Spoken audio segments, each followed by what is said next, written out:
నమస్తే. ఈరోజు న్యూస్ అనాలిసిస్‌లో వెలుగు పేపర్‌లో వార్తలను చూద్దాం.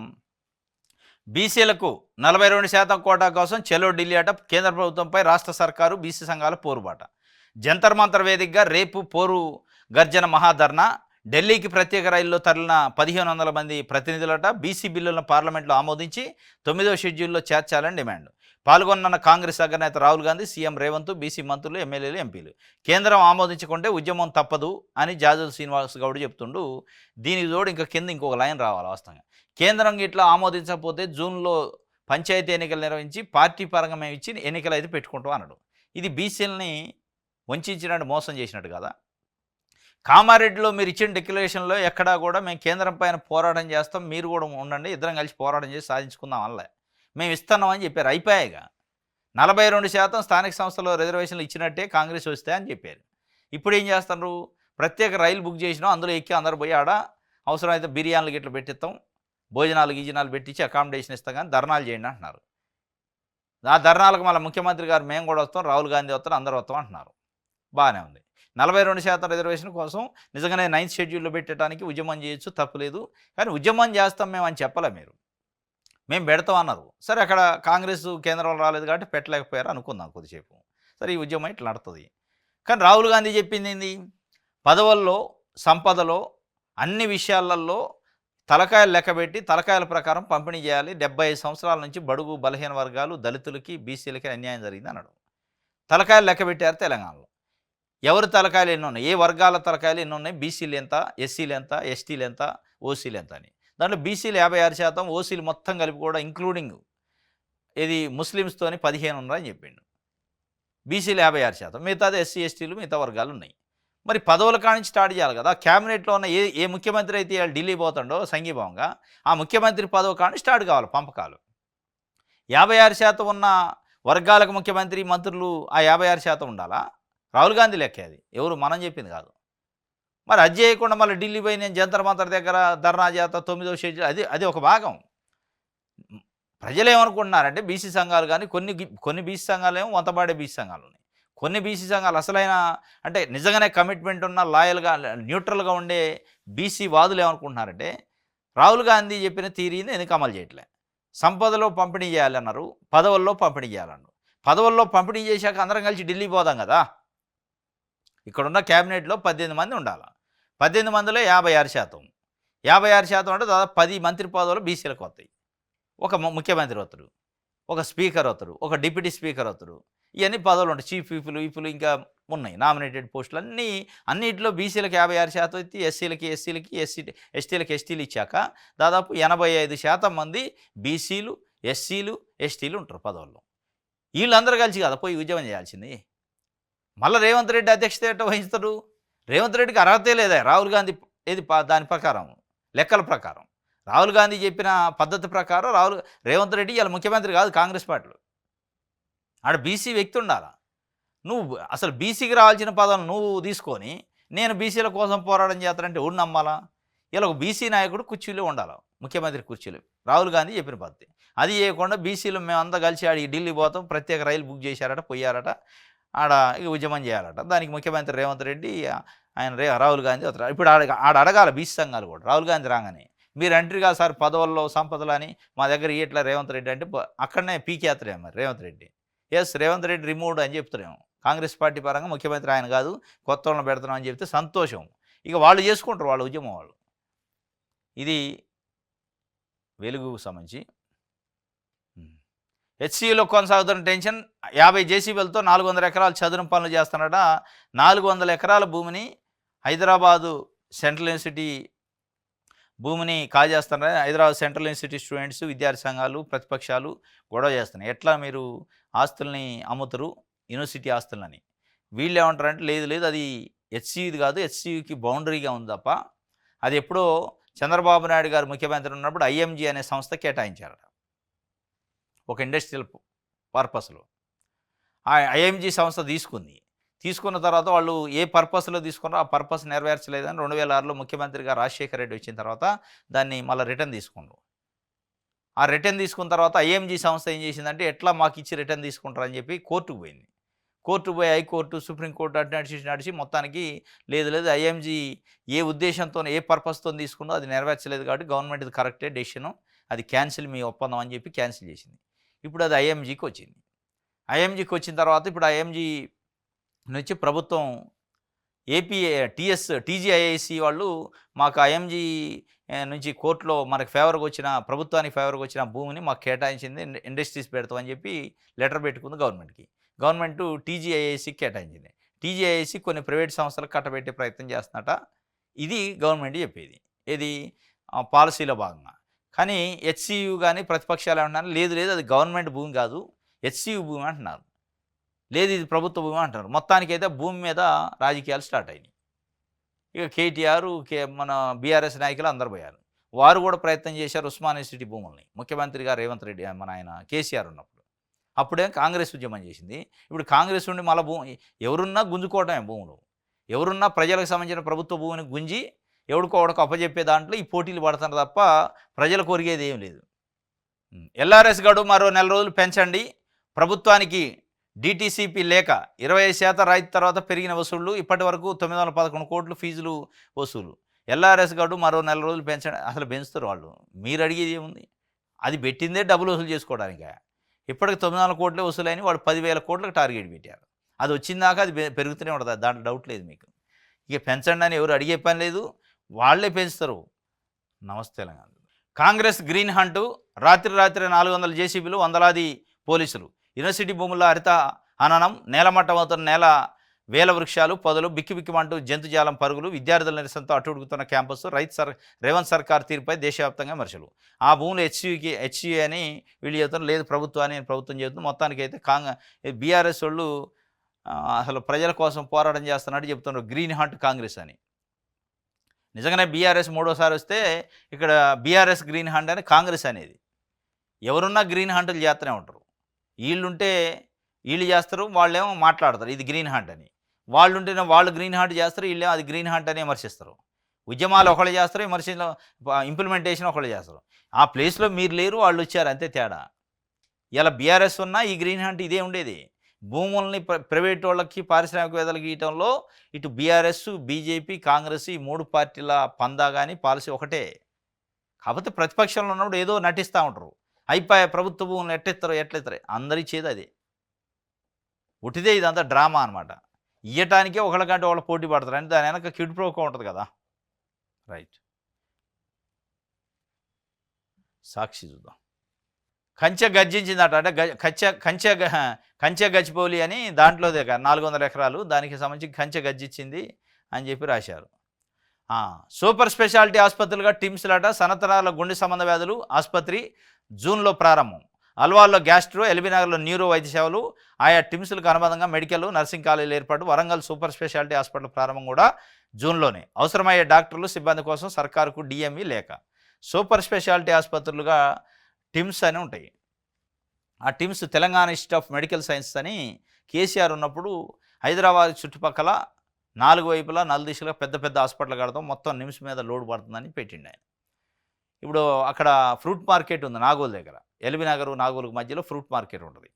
అక్కడ ఒకటి టిమ్స్ కట్టారు, అల్వాల్లో ఒక టిమ్స్ కట్టారు. ఈ 3 టిమ్స్లు, ఇంకోటి సనత్నగర్లో ఒక టిమ్స్. ఈ 3 టిమ్స్లు జూన్లో ఓపెన్ అవుతాయి. సనత్నగర్లో ఉన్నది గుండె సంబంధించిన హార్ట్కి స్పెషాలిటీ అట అది.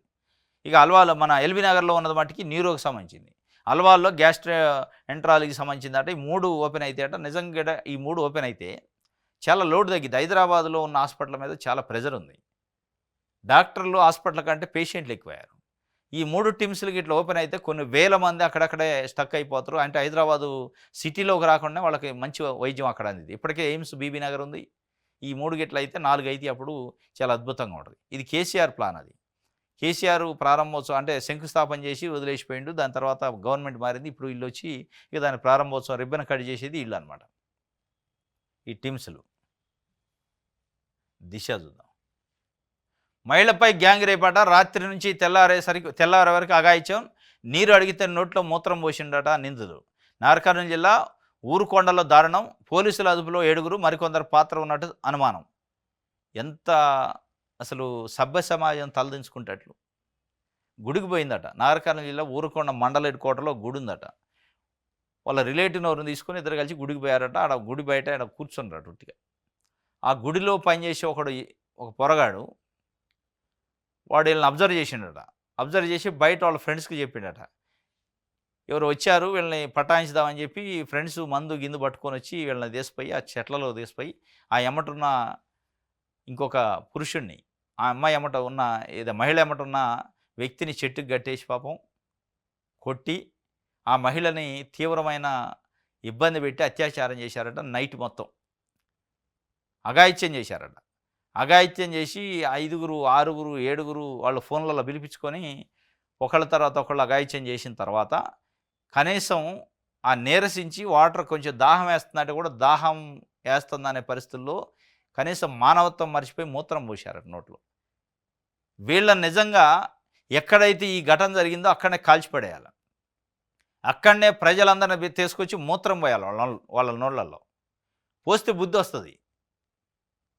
ఎంత దౌర్భాగ్యమైన పరిస్థితి! ఎడిపోతుంది అసలు మనుషులు, మానవ సమాజం, మానవత్వం ఇంత దారుణమా? గుడికొచ్చిన మహిళని అత్యాచారం చేసి ఎమ్మటున్న వ్యక్తిని చెట్టుకి కట్టేసి కొట్టి, దాహం వేస్తుందంటే కనీసం మంచినీళ్ళు లేని మానవత్వం ఉంటే అది ఏం మానవత్వం అయింది? ఎట్లా అయింది? వాళ్ళు అసలు మనుషులు ఎట్లా అవుతారు? మృగాలు గారా వాళ్ళు? వాళ్ళు మనుషుల కింద ఎట్లా ట్రీట్ చేయాలి? వాళ్ళు మనుషులుగా ఈ భూమి మీద బతికి ఎవరిని ఉద్ధరించాలిగా? మానవత్వం లేనోడు, కనీసం కనికరం లేనోడు రేపు తల్లి అయినా చెల్లి అయినా అదే కదా పద్ధతి. వాడికి తల్లి లేదు, చెల్లి లేదు, వాయి లేదు, వరస లేని కనీసం మంచినీళ్ళు అడిగితే బుక్కెడు మంచినీళ్ళు లేని పరిస్థితి, నరకం చూపించి మూత్రం నోట్లో పోయటం అంటే అంతకంటే దౌర్భాగ్యమైన పని ఉంటుంది ఇంకోటి. కాబట్టి వీళ్ళని 7 ఉండరా 6 ఉండరా ఎవడుండో పట్టకు వచ్చి అక్కడనే చెట్లకు కట్టేసి మూత్రం పోపియాలి ప్రజలతోని. పోపిచ్చి ఇక చట్టాలు ఐపీసీలు అంటే మళ్ళీ అది పెద్ద తతంగం, జైల్లో అన్నం పెట్టి సాత్రాలు సాదొద్దిగా లేపేయాల. ఇది వాస్తవం. ఇది కాకుండా మళ్ళీ అరెస్ట్ చేసి ఇన్వెస్టిగేషన్ చేసి సీన్ రీకన్స్ట్రక్షన్ చేసి తీసుకుపోయి జైల్లో పెట్టి వాడిని ఒక 10-15 ఏళ్ళు జైలు అధికారులు మేపి 3 పూట్ల అన్నం పెట్టి వాడు మళ్ళీ నిర్దోషాన్ని బయటికి రావడం ఏదో ఒకటి అయింది. దీనివల్ల ఏమైంది? ఓహో చేస్తే ఏముంది, జైల్లో తీసుకుపోయి మంచి ఫుడ్ బెడ్ అన్నీ ఉంటాయి, ఈ జైలే కదా అని యువతలో ఒక రాంగ్ మెసేజ్ పోతుంది. అది కాదు, కఠినంగా శిక్షించాల. ఇది నాగరికర్నూలు జిల్లా ఊరుకొండలో జరిగింది పాపం నిన్న. ఆంధ్రజ్యోతి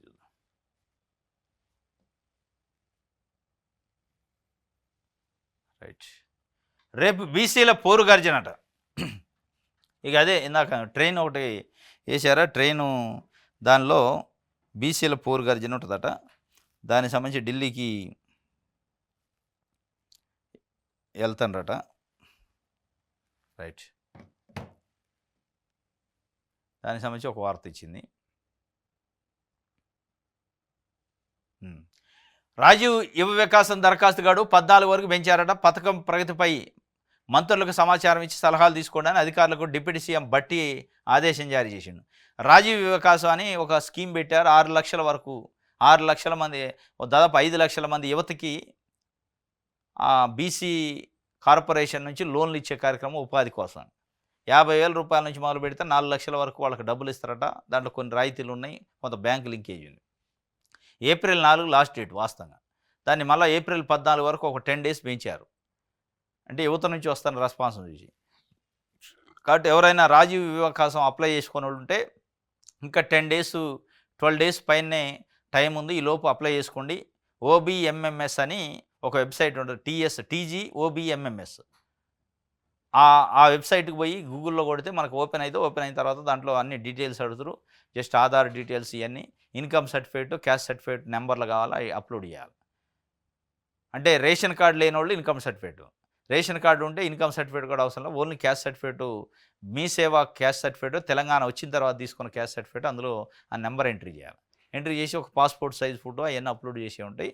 అది చేసుకోవచ్చు. యూనిట్లు కూడా వస్తాయి ఆడ, మనకి ఏ యూనిట్ కావాలనేది, అగ్రికల్చరా నాన్ అగ్రికల్చరా, ఎంత వాల్యూ అనేది మనం దాంట్లో ఆప్షన్ పెట్టుకోవాలా. మొత్తానికి 14వ తారీఖు వరకు రాజీవ్ వికాసం అప్లై చేసుకోవడానికి అవకాశం ఉంది. రైట్. ఇది ఒకటైతే. ఆదాబ్ హైదరాబాద్ పేపర్ చూద్దాం.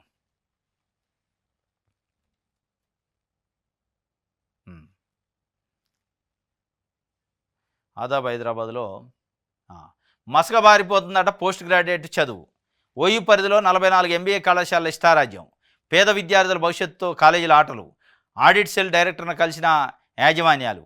అప్పటి వీసీ ఛాంబర్లో చక్రం తిప్పే ఓ పర్సను అతన్ని కలిస్తే నోటిఫికేషన్ అయిపోయినట్టేనా, భారీగా డబ్బులు చేతులు మారినట్టు అనుమానాలు. ఉన్నత విద్యామండలి చైర్మన్కు తెలుసా? దీనిపై ఉస్మానియా సిటీ వీసీ నిర్ణయం ఏమిటి? ఈడీ సిబిఐకి ఫిర్యాదు చేస్తామని సీజేఎస్ అధ్యక్షుడు చెప్తుండు. సీజేఎస్ అధ్యక్షుడు మాసారం ప్రేమ్ కుమార్ అని ఉస్మానియా సిటీలో ఉన్న 44 ఎంబీఏ కాలేజీలపైన కంప్లైంట్ ఇచ్చిండు. ఎందుకంటే కాలేజీలు ఉంటాయి, భవనాలు ఉంటాయి, కానీ స్టూడెంట్స్ ఉండరు, ఫ్యాకల్టీ ఉండదు. అటెండెన్స్ రిజిస్టర్లో అటెండెన్స్ ఉంటుంది, కానీ క్లాసులో విద్యార్థులు ఉండరు. అటెండెన్స్ రిజిస్టర్లో టీచర్లు అటెండెన్స్ ఉంటుంది, క్లాసులో పాఠాలు బోధించరు.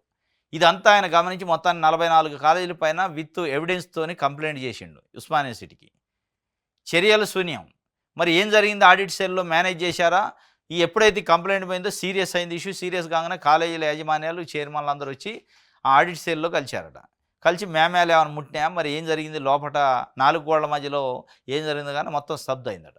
మరి దీని వెనక ఉస్మానియా సిటీ వీసీ పాత్ర అయింది, ఉన్నత విద్యా మండలి చైర్మన్ పాత్ర అయింది. వాళ్ళు ఎందుకు కిమ్ అంటలేదు, సైలెంట్గా ఉన్నారు?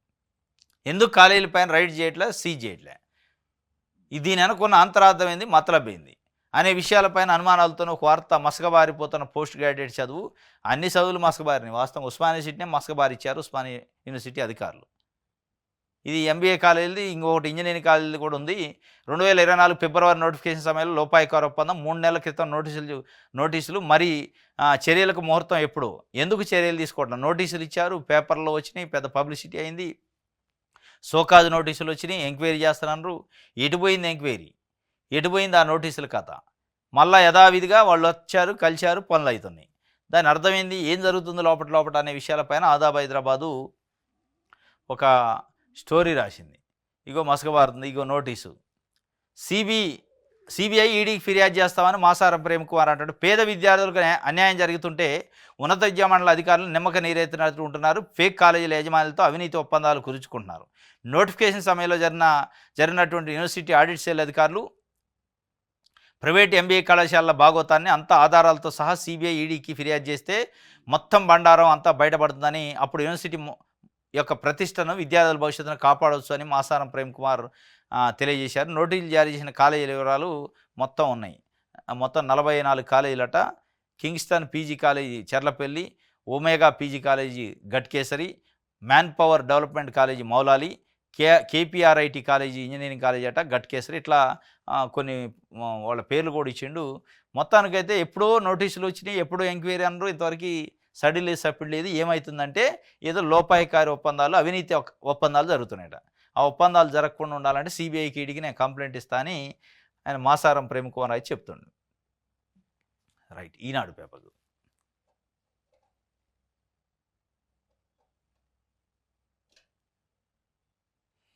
రైట్.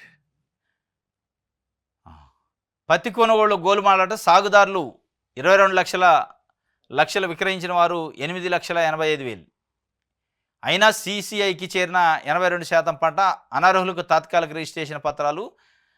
విజిలెన్స్ విచారణకు వ్యవసాయ శాఖ ఆదేశాలు. సాగుదారులేమో 22 లక్షలు ఉన్నారు, విక్రయించిన వారు 8,85,000. అయినా కానీ సీసీఐకి చేరింది 82% పంట. అంటే అర్హులు కాకుండా ఈ మధ్య దళారులు పత్తి కొనుగోళ్ల పేరుతో, రైతుల పేరుతోని దళారి పని చేశారట. దానికి సంబంధించిన ఒక వార్త వచ్చింది. ఎల్ఆర్ఎస్ పరిమితులతో ఎల్ఆర్ఎస్ గడువు మరో నెల పొడిగింపట. మరో నెల కాదు, మళ్ళీ ఒక నెల కూడా పెంచుతారు. దాంట్లో డౌట్ లేదు, ఎందుకంటే వాళ్ళకి డబ్బులు కావాలి. రైట్, ఇది ఈనాడుకు సంబంధించి. ఇది ఈరోజు న్యూస్ అనాలిసిస్. రేపు తాజా వార్తలతో తిరిగి కలుసుకుందాం. Thank you.